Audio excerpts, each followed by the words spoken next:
할렐루야. 그동안 통독이 있는 삶을 시청해 주셔서 감사합니다. 제가 급한 일로 출장을 갔다 와야 될 일이 생겼습니다. 그래서 해외에 우리 교회에 가서 잠깐 교회를 돌봐야 될 일이 있어서요.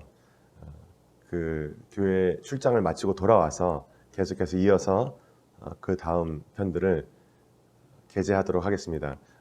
당분간만 쉬어주시고요. 제가 알림을 설정해 놓으시면 그 알림이 아마 뜨게 될 거거든요. 그때 다시 참여해 주시면 될 것 같습니다. 감사합니다. 인도 뉴델리에서요, 그 신문 기자였던 법 레이드라고 하는 분이 이런 기사 제목을 쭉 수집을 했습니다. 몇 개를 읽어드릴게요. 첫 번째 기사 제목입니다. 란제리 선적 화물이 공중 납치되다. 도둑이 경찰에 슬립을 주다. 무슨 뜻인지 잘 모르시겠죠? 두 번째, 죽음의 문턱에 서 있는 환자, 의사들이 그를 극복하다. 이게 무슨 의미냐면 의사들이 그가 병을 이기도록 돕다 이래야 되는데 죽음의 문턱에 서 있는 환자, 의사들이 그를 극복하다. 이렇게 제목이 나왔고요. 피고에게 총을 발사한 소년 법정. 이것 도대체 무슨 뜻인지 모르겠죠? 10년 만에 2번 사형을 선고받은 살인자. 20년 우정이 재단에서 끝나다. 기원에 연결된 학파. 이것도 뭔지 모르겠죠. 호주에서 경찰이 강도를 발견하다. 경찰이 강도를 발견하다? 호주에서? 뭐 내용은 맞는 거는 같은데 이것도 어떻게 내용이 전개될지 전혀 예상이 안 되시죠? 대학생들이 채식으로 돌아오다. 채식주의, 야채만 먹는. 그 다음에 카리브의 섬들이 왼쪽으로 떠내려가다. 섬이 떠내려갈 수가 있나요? 근데 뭔가 무슨 일이 있긴 했던 것 같은데 정확히 모르겠죠. 이 사람 법 레이드라고 하는 사람이 이거를 왜 뽑았냐면요, 기사가 이렇게 정확하지 않게 우리에게 정보를 주지 않고 있는 것들이 많이 있다, 이런 의미에서 이 기사를 뽑았습니다. 이 기사 제목을 뽑은 거죠. 그렇습니다. 오늘 우리들의 일상생활 가운데서도요, 하나님이 원하시는 말씀이 있는데 그 말씀을 정확하게 받아야 되는데 정확하게 받지 않으면 어떻게 생기죠? 문제가 발생하게 됩니다. 오늘 여호수아 7장은 하나님이 명령하신 그 명령을 정확하게 받지 않아서 생기는 문제들이 어떤 것인가에 대해서 말씀을 해주고 있습니다. 하나님의 명령을 올바로 받지 않아서 생겼던 문제, 그것은 고통이었습니다. 여호수아 7장은 고통의 골짜기에 대해서 말씀을 해주고 있습니다.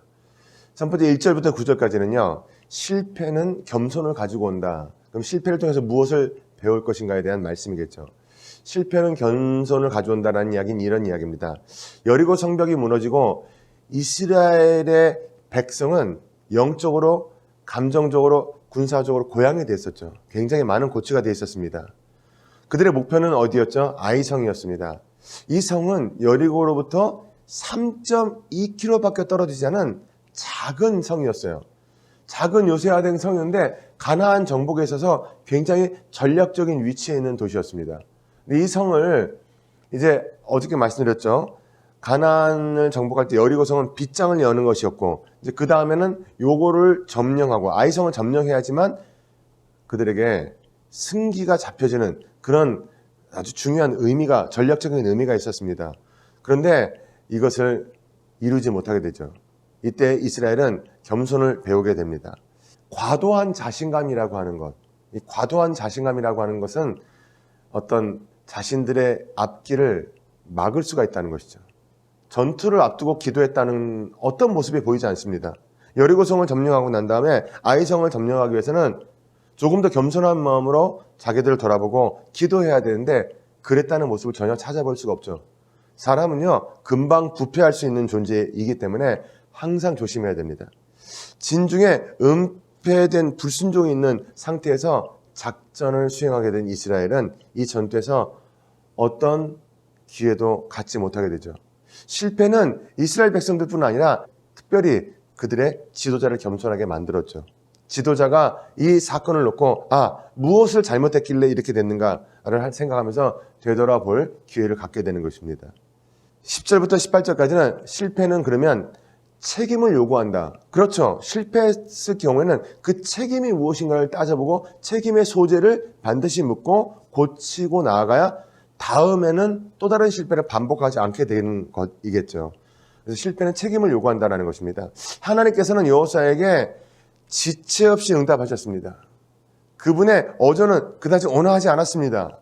문제는 여호수아의 생각처럼 하나님께서 이스라엘을 버리셨기 때문이 아니라 이스라엘의 진중에 죄악이 있었기 때문에 그 죄악을 하나님은 걷어내기를 원하셨던 것이죠.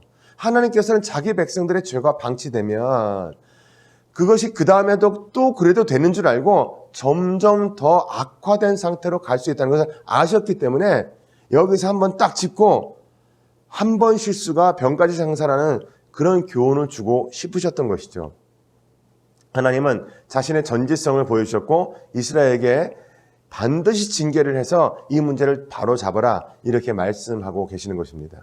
19절부터 26절까지는 실패했다. 거기에는 심판이 함께 따라 붙는다는 것을 말씀하고 있습니다. 실패는 심판을 요구하는데요. 하나님께서는 제비뽑기라는 이 구약의 평범한 제도를 통해서 아이성 전투의 패배에 대한 책임이 있는 아간과 그의 가족을 찾아내시게 되시죠.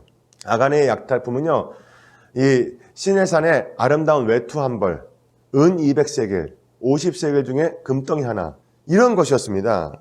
이런 것이었는데 이 여리고성의 모든 약탈품과 전리품은 이스라엘이 아니라 하나님께 속한 것이었는데 이스라엘은 하나님께로부터 아무것도 손을 대면 안 된다는 경고를 받았음에도 불구하고 아간은 개인적인 욕심에 눈이 어두워서 하나님의 명령에 불순종하고 그 경고를 무시하게 됐던 것이죠. 안타까운 모습이었습니다. 결국에 이스라엘은 이 잘못을 찾아냈어야 되고 바로 잡았어야 됐습니다. 자, 오늘 말씀을 통해서 가져야 될 통찰력이 무엇일까요? 하나님의 심판이 가혹하다고 생각하기보다는 그분이 당신의 백성들에게 미리 경고를 주었는데도 불구하고 아간에게 자신의 죄를 고백할 수 있는 시간을 주심으로써 은혜를 베풀었다는 것을 알아야 되죠. 하나님 기회를 안 주시고 한 번에 그를 혼내신 것이 아니라 이스라엘 백성을 전부 혼내신 것이 아니라 분명히 시간이 있었음에도 불구하고 깨닫지 못했던 아간의 문제라는 것을 우리는 다시 한번 생각해 보아야 됩니다. 참고사항 말씀드리겠습니다. 신뢰의 위반. 이 장을 통해서 우리는 이스라엘 백성들이 온전히 바친 물건과 관련해 죄를 범했다는 것을 알게 됩니다.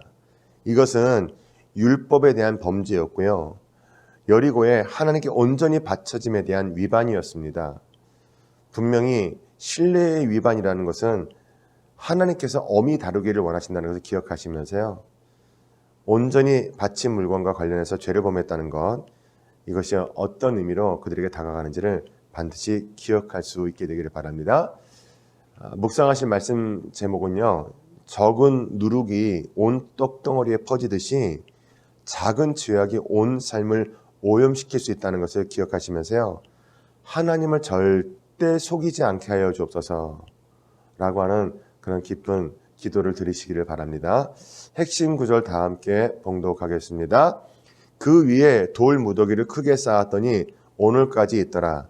야훼께서 그의 맹렬한 진노를 그치시니 그러므로 그곳 이름은 오늘까지 아골 골짜기라 부르더라. 여호수아 7장 26절의 말씀이었습니다. 기도하겠습니다. 사랑과 은혜가 풍성하신 아버지 하나님, 오늘도 우리가 어떤 종류의 죄악이든지 아무리 작은 것이라도 우리의 마음을 빼앗기지 않을 수 있도록 지켜주시옵소서.